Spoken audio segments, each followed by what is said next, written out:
This is Kate. Welcome to Covert with a Narcissist 101. Thank you for joining me. And if you haven't subscribed, please do. Don't forget to share and like as well to whoever you think might need this. Guys, today's topic is when the narcissist refuses your visitation right or your visitation time with the kids. I've been to family court so many times sometimes for the same thing, that I've come to realize that a narcissist, you have to understand that taking you to court or having you take them to court is a form of seeking attention. And they will keep going back and forth. They don't mind. They really do not mind. A courtroom provides another stage for them. So I know somebody like me have been to the family court, just to have the narcissist release the kid's passport. That's all. That's the judge to tell him to release the kid's passport. So a narcissist will keep taking you back or doing these things where they want to make sure that, you do something about it. So what do you do, in the case like this? First of all, guys, make sure you have some kind of order, agreement for visitation. Don't do any verbal thing. These are not reasonable people. Don't even go with that. Oh, I have the kids Tuesday and Wednesday. You have them Saturday and Sunday. No, none of that work. It needs to be not just written down, but you actually need to have where you can enforce it. Other than that, believe me, you're wasting your time. These people just get up and, you guys already know. So have something where you don't need to go to the judge. You can go to a mediator, and two of you have something signed that can actually be enforceable in court. When you do have something arranged already, agreement made, and they are depriving you of this, make sure you make all the attempts that you're supposed to make. I don't care if they say they're not going to be there. It doesn't matter. If you're supposed to pick up the kids the day you're supposed to pick them up, show up. Have this documented, regardless of, whether they release the kids or not. Have this document. Every attempt you made to go get the children or to go pick up the children from a visit and they refuse to let them go, have all that documented. And if this continues, obviously, because it will, 2 weeks, 3 weeks, you need to have this documented where now to the next step is where you seek to enforce it. Now, this is where it gets tricky, because I've done this. Because enforcement simply means you're going in the courtroom and the judge is telling them, oh, you need to do that. And from many times I've been there, telling them to do that does not get them to do that. So you tell them, oh, make sure you release, she should have the passport. They release it then. Then the next week, the next time you need it, it's the same thing. And like I said, this happened to me. Not until you get there, and if somebody is representing you or you're representing yourself, you make sure that when you get there that you stay on point of what you came there to do. Because the narcissist is going to bring everything that happened years ago, that even when you guys were still married, to something to the court as something that needs to be discussed that day. Why? Because they want to throw everything. They want to distract. You make sure you don't deviate from what you came for. And not just coming there to enforce it. You are seeking an injunction.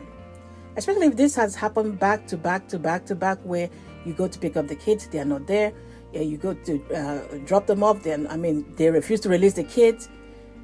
You are seeking, not just coming to enforce it now, you are seeking an injunction. And what is an injunction? Injunction is a warning from the court, which carries the consequences. So it's not just court saying, oh, you need to go do this, which is what happened to me the first time with the passport. Oh, you need to release it. And he did release it.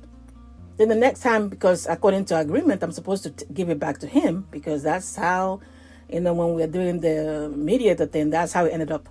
And I wasn't paying. I didn't know it was going to be a problem, So the next time I was asking him for this, of course, the same thing, because they enjoy the time that they spend with you in court. It's supply. It's a show. Not until the judge got pissed off and had, issued an injunction. And when they issue this injunction, make sure it's specifically to what you came there to do. Not just they're not following orders. No, it needs to be specifically state there. And like I said, if you have a lawyer or if you're doing this yourself, it needs to state what this is, which is visitation right is being deprived, or they're refusing visitation time with the kids. It needs to state there. Once this goes on your record, because it will go on, because they file it, you see the narcissist now know this is a warning from the court. That's what this is. This is not just the judge coming to tell them, okay, let the kids go visit them. Let the kids go back. No, we're warning you. If you keep repeating this particular offense, this is how we're going to deal with it. So that needs to come in there at some point. So you're not just going to enforce it. You're making sure you have an injunction, which is a warning from the court. And I can tell you, until they had that injunction, because the judge got pissed off, that you don't need to come here for me to tell you to release this passport, to her. And put an injunction there where he needs to. This is the last time he's showing up here for me to come and tell him to release the passport, And it goes on the paper. They file it with all your paperwork in court. So when you go, you specifically make sure that you're seeking an injunction, especially like I said, when back to back where they are doing this, you need to have some kind of documentation, which is why I say you document every time you go to visit and they refuse you, release the kids, or they refuse to have the kids come back. Document this, and once you have enough evidence, then you're going to enforce it. Before you can enforce anything, you need to make sure that what you have is enforceable. That's why you have to have something that is ordered, sort of, whatever that is signed that the court can recognize to enforce.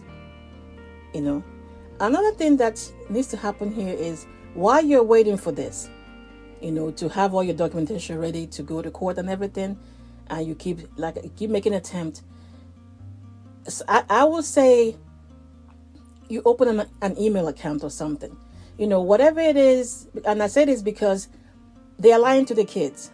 They are preventing you from picking the kids up or coming to get the kids or seeing the kids. But at the same time, that's how evil these people are. They're telling the kids how you don't want them anymore. You don't want to come see them. You don't want to be their dad anymore. You don't want to be their mom anymore. They are telling the kids that. Best believe that. They're lying to the kids. So that's why, you have an email you will set up for your kids, because, yeah, they are kids, but eventually they grow up. And this is for you to document, to contradict whatever it is they're saying when the time comes. And at the same time, it helps you, who is being deprived of this time with the children. Whatever it is you need to say to those kids that day, you email that to the kids. This is something that you give them password to, so they know, because it will have the timestamp, it will have the date. So whatever is being told to them, this will contradict all of that. This will contradict all of that. So you have an email account, send your message, you go to see them, you write them, I came to pick you guys up today. Once again, he or she did not release you. I just wanted to make sure you guys are okay. This is what happened today. Ask them question, how is this? How is that? Just for your own, to keep your sanity, because this is one of the things that might actually drive a parent crazy. This is what does that drive you nuts. So to keep you grounded while you wait till you do what you need to do, have something like that. I said email instead of a journal, I guess, because, everything is electronic now. People are shifting towards that. Eventually kids will have that. They have a password, and they can read all that and see where all the effort you are making to connect with them, which will contradict whatever it is that they're being currently told, why they're being held away from you. So when you go to pick up the kids and it's time for you to pick up the kids, whatever date is, make sure you don't spend time going back and forth. I need to pick up the kids, they're not there, and they reply back to you, and then you reply back, and they're going back and forth. I said don't do this, because at some point it will look like you guys are having a conversation. And remember, this is part of your documentation that you're taking to evidence for enforcement in court. So you don't want it going back and forth, because at some point you go back and forth where it seems like maybe during the back and forth you finally arrived at an answer, which is you don't come to pick them up, or they're not releasing, or whatever, or they're trying to explain themselves or justify their behavior. That's not it. So you need to simply state, today is the date.